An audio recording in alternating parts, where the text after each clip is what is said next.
Today I will read the story The Man, the Boy, and the Donkey. There once lived a man and his son who needed to take their donkey to the market because they could not afford to keep him. To make sure the donkey sold for a good price, they did everything they could to make him look as smart and dressed as possible. They gave the donkey a nice long bath. Then they took him into the stable and brushed his coat until it shone. Last of all, they gave the donkey a good meal of oat and hay and let him rest. "It's quite a walk to market," the father said, "so if he had a good rest, he won't be too tired for the long journey." As they packed their bags and got ready to leave to the market, the son asked his father which of them would ride the donkey. "I think it is better neither of us ride him," the father answered. "Then the journey wouldn't tire him out. It would be best if he could arrive at the market as fresh as a daisy." So the father led the donkey and the boy walked behind.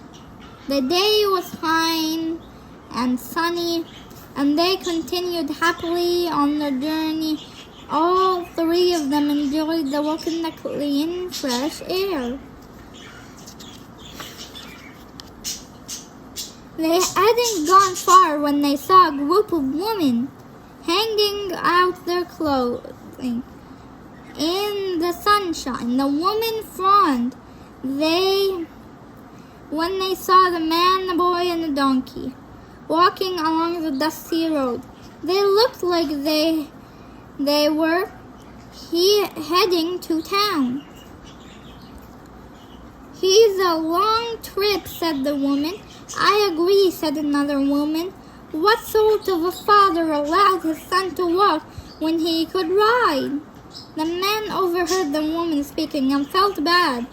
Had to please them. He quickly lifted up his little son and let him ride on the donkey. Further along the road, they met some old men digging up potatoes.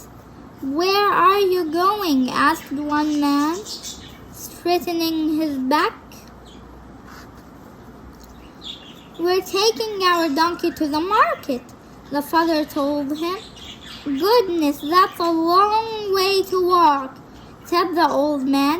"Yes, it is," said the father, who was beginning to feel tired himself.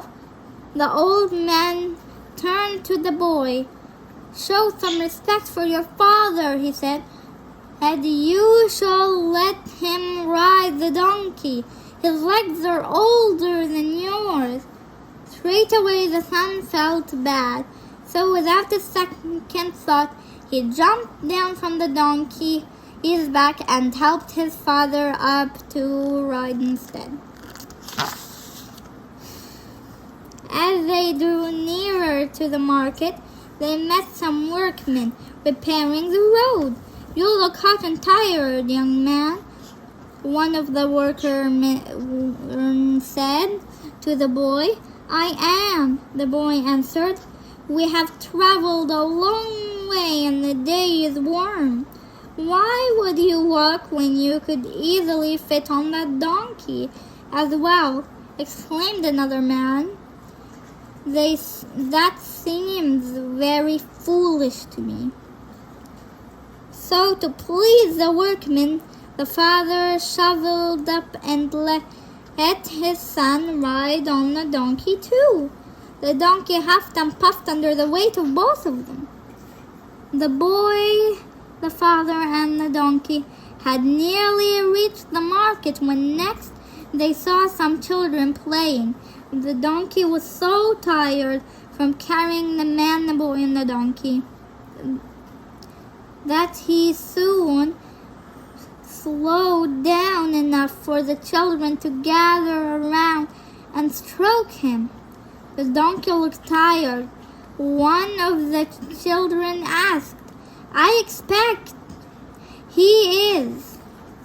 The father said, we have come a very long way.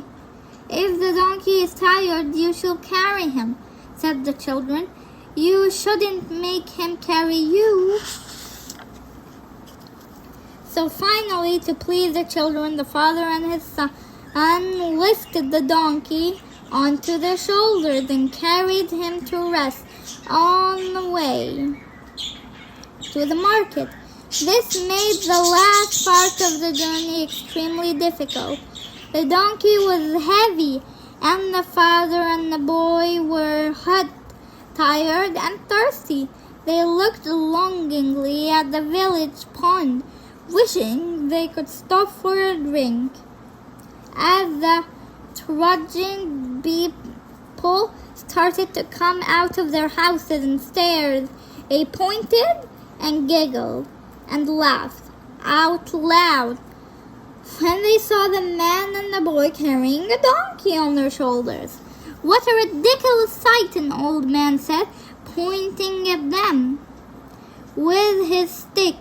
I have never seen anything like it, chuckled another woman, holding in her sides and shaking with laughter.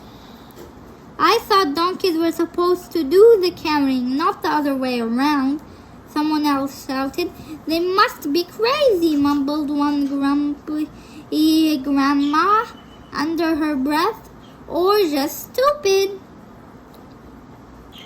Sure, used the crowd together. With that, everyone collapsed into fits of laughter, with tears streaming down their face. Hearing all its laughter made the donkey very angry.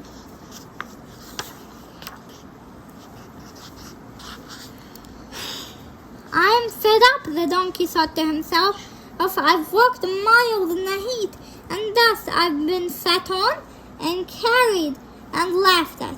I feel like a complete fool. His temper rose and rose until he couldn't control it no more. In a fit of rage, the donkey jumped down and kicked up his heels. With that, the man, the boy, and the donkey fell into the village pond with a great big splash.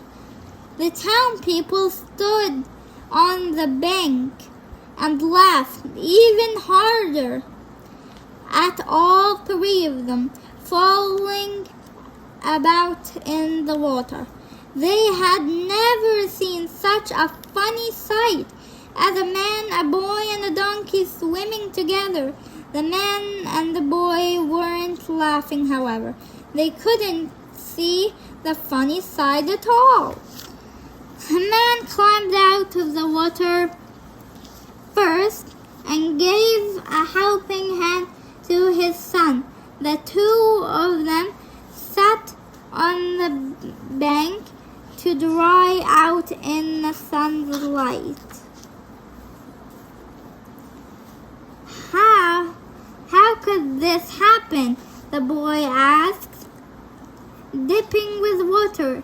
When we had tried our hardest to please people, that's the trouble, the father answered. We had tried too hard in trying to please everyone we met today. We have ended up pleasing none of them. There was someone who didn't mind falling into the pond, and that was the donkey. He was finally happy to finally have a rest.